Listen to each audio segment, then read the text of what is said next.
Hey guys, how's it going? Hope you're doing well. My name is Crown, and today I'm going to read you some very interesting stories that I hope that you're gonna love. And now, without further ado, let's go!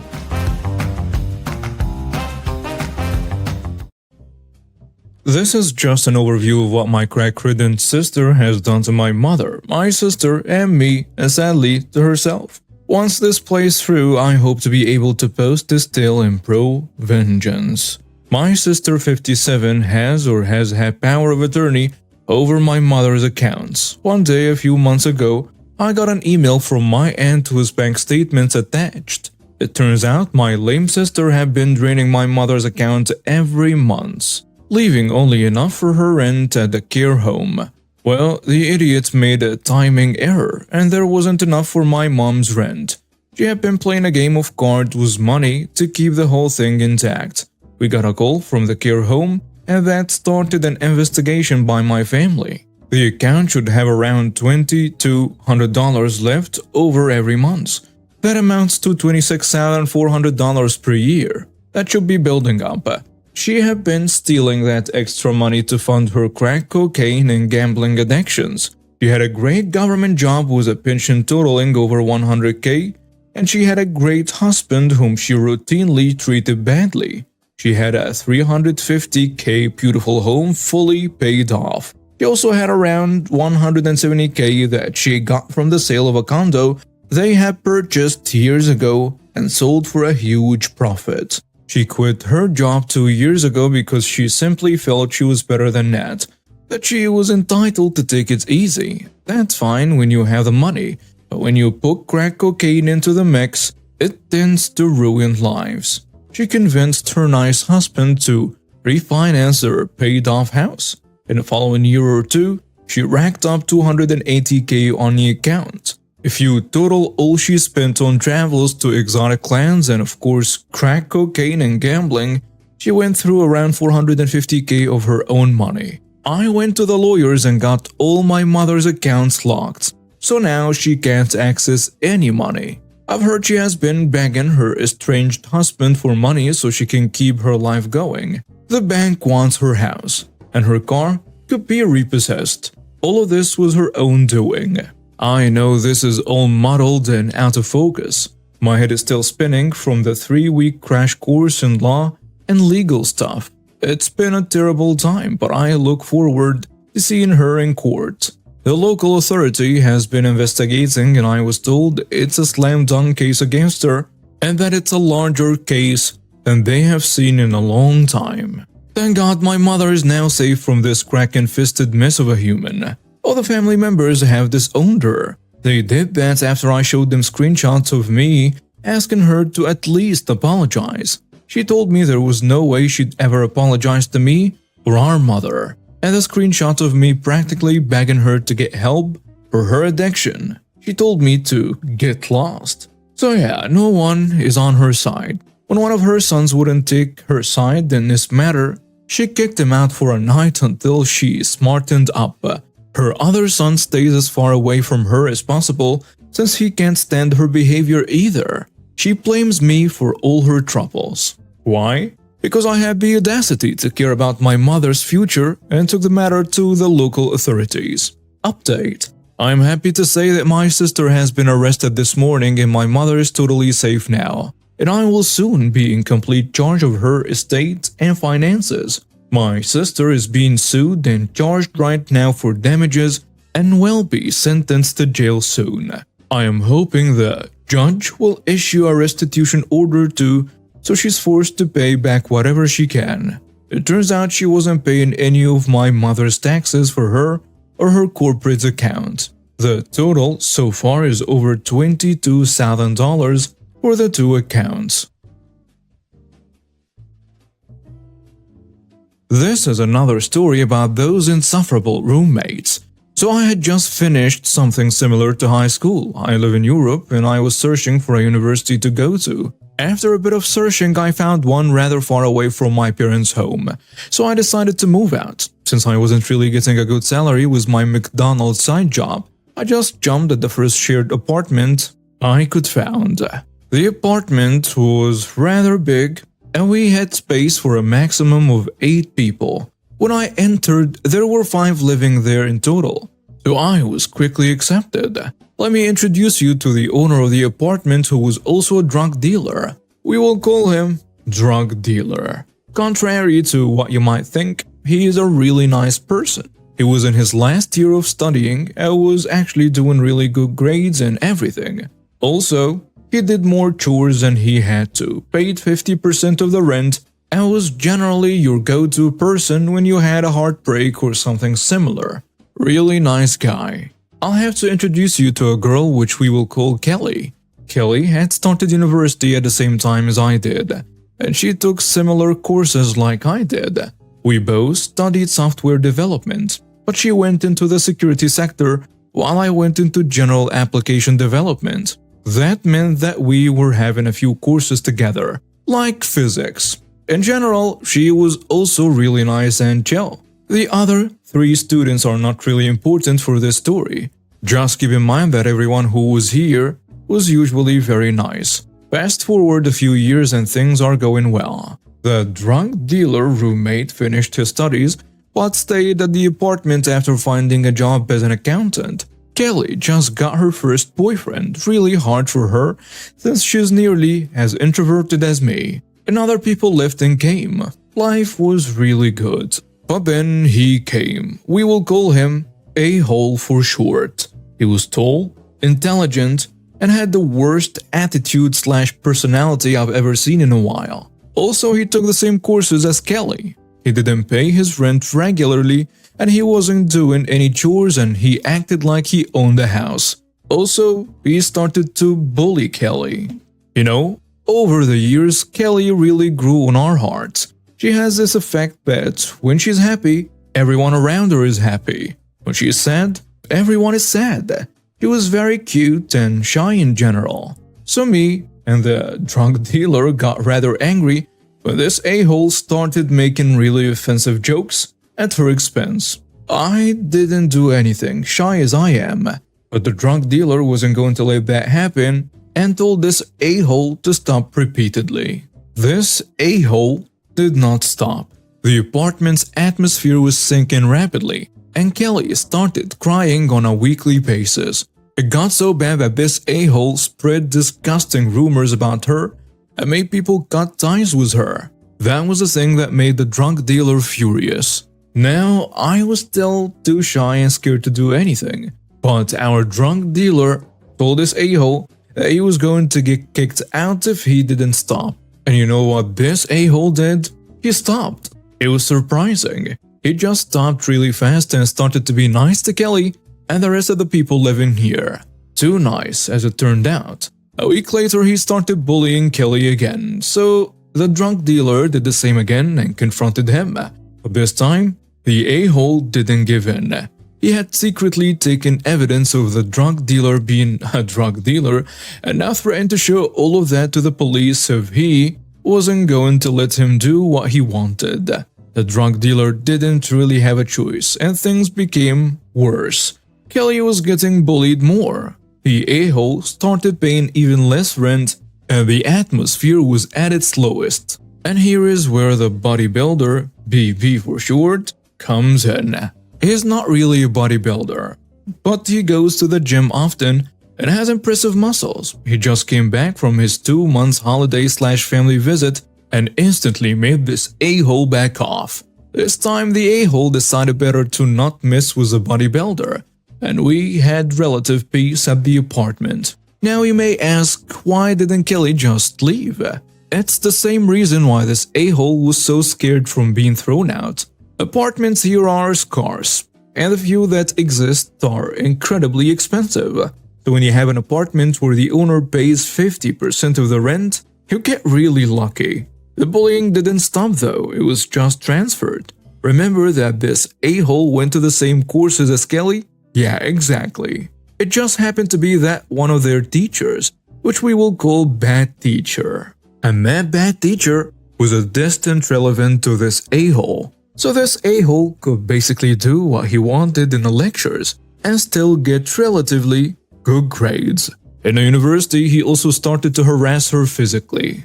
Kelly started to skip those lectures, which made it only worse. Missing more and more lectures also gave the teacher a reason to hate Kelly, which he instantly did.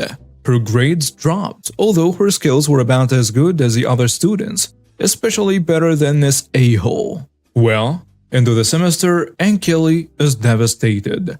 The bullying in the apartment has pretty much stopped, but the bullying at the university more than makes up for it. One time, some followers of this a-hole even harassed her. Luckily, I just happened to walk through that street since it was literally on the way to the only store we really had in the area. While my appearance didn't scare anyone, my phone cam did, so they ran away. My trip to get some noodles and eggs became a rescue mission.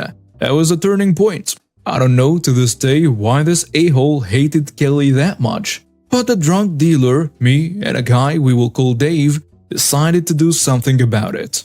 Who's Dave, you ask? A new guy in the apartment who really likes to construct/examine explosives. He's kind of our expert in that area, and that's something to keep in mind. Of course, what he does sometimes is not strictly legal, but he always keeps 2 eyes on everyone's security. So we set up a plan, and we started preparations. Step 1. This a-hole hated programming, something that I really love. He has obligatory lectures on general object-oriented programming, in which they were taken C. So, it slowly established itself that I, as the expert somewhat in that area, made his assignments. It started off with him asking for help, but after a while, he realized that I wasn't really good at explaining things, that he hated programming, and that I wouldn't have the courage to complain if he just left me to do his work. Mean, but I got over it.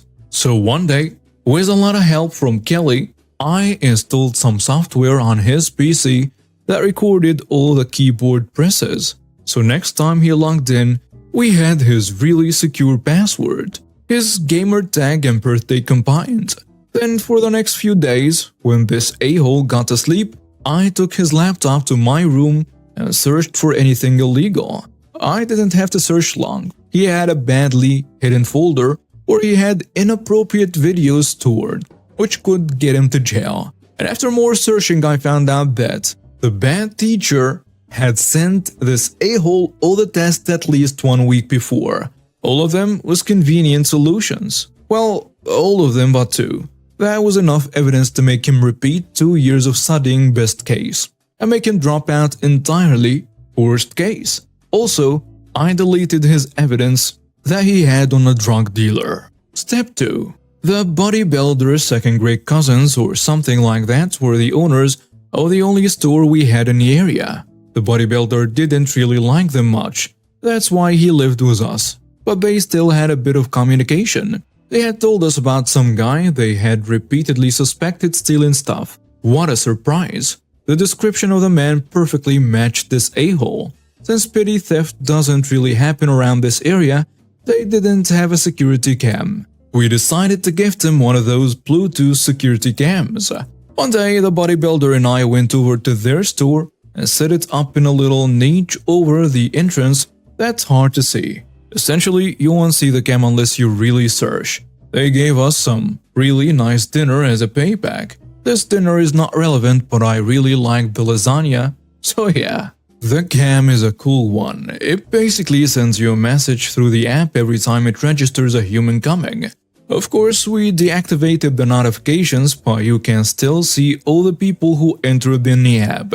So whenever this a-hole came home with food, we checked the camera. The first week we were unsuccessful. He paid everything he took, but the Wednesday, 1 week after setting up the cam, we finally got some footage of him stealing drinks and iced tea. We continued recording his stealing for 1 month and ended up having around $550 worth of food and so on stolen. What a jerk. Step 3. Remember Dave? When he came in, he quickly got me interested in his stuff, especially defusing time bombs. We always practiced with dummy bombs, which felt extremely real, but didn't explode. Just made a weird sound when the time went off. You really felt like a CSGO counter-terrorist when you defused a dummy bomb. So after a while, this a-hole also started getting interested in the bomb defusing stuff. This was after we had set up the plan to get revenge, and came as a welcome surprise. Dave proposed teaching this a-hole to defuse bombs. The a-hole quickly accepted, but mind you, it was not defusing bombs the normal way. The a-hole's dummy bombs were always constructed that way that they could be defused by just cutting off one cable. Specifically, the a-hole's bombs always had a red cable and a few more. In each one of them, the red cable and one other would lead to defusing success. If you followed Dave's steps, you would almost always end up cutting through the other solution. Not the red one, but the red one would always work too. So after a while, the a-hole started to see a pattern. He would start cutting the red cable instead of thinking. It got so far that Dave would just get the dummy bomb, get the red cable, look if it worked, it always did, and be done with it in like 2 minutes. Of course, Dave told him not to rely on always cutting the red cable, but the a-hole ignored him. And that's exactly what we wanted. So one day, Dave sneaked into the university, set up a bomb in a carefully chosen location, a small studying room where we knew there were no cameras and was not really visited at all. The same day after my afternoon lectures, I waited for this a-hole to finish his. When he finished, I took him to a side and told him, "Wait a sec, I have to show you something I just found." "What?" "Come." I led him to the exact room where Dave had set up his bomb. It was at a wall, near the ground, looked somewhat like the dummy bombs this a-hole had been defusing, and had a red cable. It was ticking down and was at like 2.5 hours. More than enough time to call the police and let a real defusing expert defuse a bomb. I saw this just a moment ago, and remembered you took that defusing training with Dave. You want to try defusing it, or do we want to call the cops? As an a-hole, this may sound really weird, you know, not calling the cops instantly, but him knowing that I'm really indecisive paired with the hate of the moment and his cockiness, he decided to defuse it. He took out his Swiss Army knife, held the knife to the red cable, and cut it through in one swift motion. I think it's pretty clear that this time the red cable was not the one to cut through. Dave did a wonderful job. The bomb exploded, but not in a big explosion. It destroyed a chair next to it, knocked the a-hole to the ground, and made a hell of a loud sound. Oh yeah, it also produced a ton of smoke. I dragged him out of the room, which was really filling up with smoke, closed the door and called an ambulance. Someone else who had heard the explosion and saw the smoke had already called firefighters. Both me and the a-hole got driven to the hospital. I didn't have any problems besides a beeping. In my ears, an after effect from the bomb. The a-hole, who was just there when the bomb exploded, was in a worse condition, but still ended up relatively lucky. First-grade burns on a chest, a broken wrist from the knockback, and some real hearing problems. He may have some permanent hearing damage. Apart from that, he had nothing. I dragged him out pretty quickly, so no one of us breathed enough of the toxic smoke for it to have any effect. The day after the incident, some high-ranking staff of the university, an inspector with some policemen and me, plus the a-hole sat together and we got interrogated, and so on. It was relatively okay. Since we both were victims, we weren't really being suspected of planting the bomb. When the question, "Do you have any idea of who had done that?" came, I managed to say, "Not really," without sounding suspicious. After we were dismissed, I stayed until this a-hole was out of earshot and asked to have a word with everyone. I started with telling the officers about this a-hole's inappropriate videos. I had a USB there with screenshots. They wanted to get his laptop to have real evidence, so nothing happened right there. Possession of those kinds of inappropriate videos can get you to jail here though. Next, I followed that up with the security cam footage of the store and told the officers he had stolen $550 worth of food and so on. They confirmed having gotten a call from the bodybuilder's cousins. Next, I told the staff about the bad teacher sending this a-hole the tests. I gave them another USB with all the proof, sent tests, chat messages, and then I quickly excused myself because I really wanted my pulse to go under 150. Turns out, the a-hole got sentenced to 2 years in jail for endangering other people and his inappropriate videos, position combined. Also, he was expelled from the university with a note. Now, this may not sound like much, but being expelled with a negative note means that he definitely won't get into the same university again and that he will have a lot of trouble getting into another university. The bad teacher was fired too. This was a good part. If you want to read the story like a Disney film, stop here. Not everything turned out nice though. Somehow police caught up with Dave setting up the bomb and find him all the repair damage plus some $1,000. He also was assigned to cleaning up the school twice a week. At least he could still continue studying. One day, police searched our house and found the drug dealer's drugs, probably after a tip from this a-hole. I don't know though. He was sent to jail for drug possession for 2 years. And now we have reached the end of today's stories. Thank you for watching and see you next time.